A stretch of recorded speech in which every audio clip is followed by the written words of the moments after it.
customer of mine posed me a really interesting question, and that is watch flipping ruining the hobby? I wanted to do kind of a debate style video with my friend David. Thank you so much for joining me as always, to talk a little bit more about this topic and why I feel it's total bogus. So let's get right into it.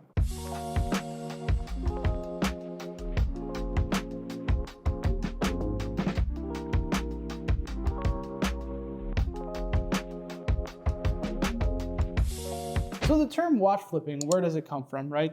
I guess to kind of contextualize it, this is kind of a more recent term made up over the last 5 years, where the availability of, let's say, watches trading above retail, right, was kind of not really available. And the idea is it was taboo to flip watches over retail because, of course, your sales associate did you a favor selling you an expensive luxury watch, and therefore you should not be selling or reselling it, and you should be grateful for the allocation. You're biting the hand that feeds you. Yeah, absolutely.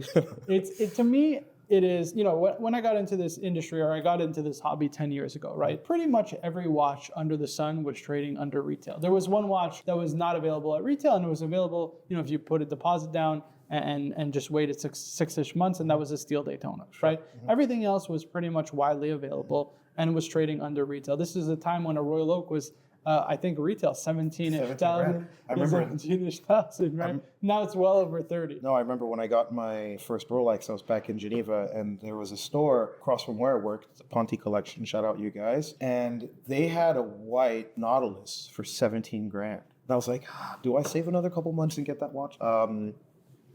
Shut up. I mean, listen, shoulda, coulda, woulda. In hindsight, I would have a crazy collection. Of course. We would buy every FP Journe under the sun that was traded, Tourbillon for 30,000. Why not? RM11s. How many can I grab?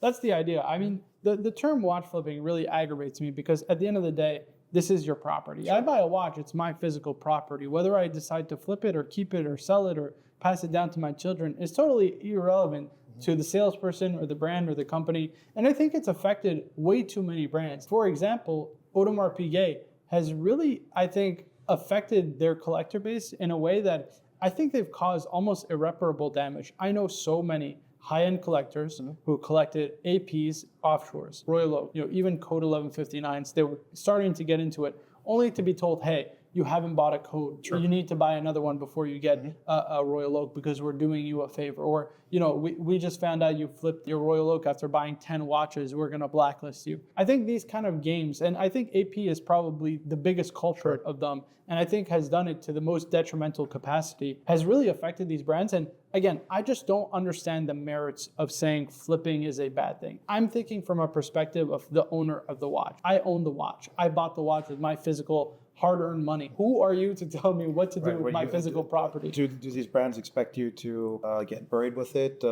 like your King Tut, right? Or you're going to have a mausoleum full of Code 1159s. But no, it really is quite peculiar because who are they? Who are the brands to tell you what and what you can't do with your property? Look, on the flip side, I understand, right, where you're using brands to kind of ingratiate and come up off of the brands, right? Those aren't the proper channels. I understand how they want to have proper control, right, of what's happening with their merchandise. So that's equally understandable as well. I mean, CPO I think is a great tool to kind of combat this, right? To give people that opportunity to purchase and also to kind of quell those out of control prices that we were experiencing during COVID, right? Well, I think it will actually only benefit the brands because pricing will only continue to increase. I mean, you think about Rolex CPO, the Rolex market currently is going up in price. And you're seeing this with a lot of brands buying up their own inventory. Eventually, the well kind of runs dry. There's only so much inventory out there for really kind of the steal deals that people are looking for. And the market naturally will start to kind of go up. And we've seen this with GMTs, with Daytonas, with gold pieces, because the retails have gone so high as well. It's just a natural precipitation of less supply and equal or same demand at the same time. So it's kind of like a very positive effect, I think, on the overall watch industry. You bring in a huge buyer who's buying up, kind of the stock on the market. With George. Yeah, no, absolutely, right? This happened with FP Journe. We saw a crazy market. I think the CPO, the start of CPO by Rolex was a real game changer, no question about it. Now, of course, we're now a CPO authorized dealer for Vacheron Constantin. This is a brand, obviously, that doesn't, I think, have the same kind of cachet on the secondary market as Rolex, let's say. Still a lot more niche, right? Sure. And we make 20,000 or so watches a year. Right. There's a limited supply at the boutique level. I think on the secondary market, there are SKUs, but I really do think a lot of the collectors like to have that boutique experience. Sure. They want to buy new, they want to have the provenance, right? So whereas, a Rolex first-time buyer might not necessarily care where the watch came from. They just want to know that it works. A VC buyer really wants to understand and know where, give them that peace of mind. So I think CPO actually might even benefit brands like Vacheron and maybe AP or Patek if they ever do something like that, more so than Rolex. I don't know. What do you think? Yeah, I mean, the issue is Rolex makes so many watches a year. It's almost impossible. I mean, to be fair, it is still the most traded watch, right? There's so many dealers out there buying only Rolex because that's all that they know in terms of like trading it, right, commodity-wise. But I think with Vacheron, because the supply is so much more constrained, both on the secondary and the primary market, I think it will definitely help elevate the brand. And again, it comes back to that idea, you'll have more control over your kind of, maybe not so much your supply chain, but definitely over your more, let's say special pieces, right? Sure. Especially those who maybe they don't want to hold with your clients and will entrust the CPO program to find a new kind of home for the purchaser. I think that's really important, and obviously it's going to provide a great avenue for the next customer to buy a watch with real provenance and, of course, and I think real heritage from the brand, right? Definitely, yeah. More control over the user experience, because that's what I honestly think is important, right? It's how the whole purchasing process makes you feel, right? Rather than getting burned, which you can. I mean, well, that's kind of the thing. Again, it goes back to our idea: is flipping really bad for the hobby? I just don't understand it at all, and I never will. Like even in the case of a CPO watch, right? If somebody decides that they want to sell their watch tomorrow, what's the issue? That just is what it is. People can go through hard times. They go through withdrawals, or they hate the watch after wearing it for a week. That happens all the time, right? It's something that I experience. I'm sure you've experienced before. It's just part and parcel of collecting. You kind of grow and evolve and change over time, and nobody has unlimited resources. If anything, buying, selling, and trading is part of the hobby. That's the fun, really. Trying to level create up, the right? perfect collection, right? That's what we're all trying to do. You're always trying to make these finite adjustments to really have a balanced collection. I think where the bitterness comes is where you have this rampant kind of people who are trying to profit off of the brand.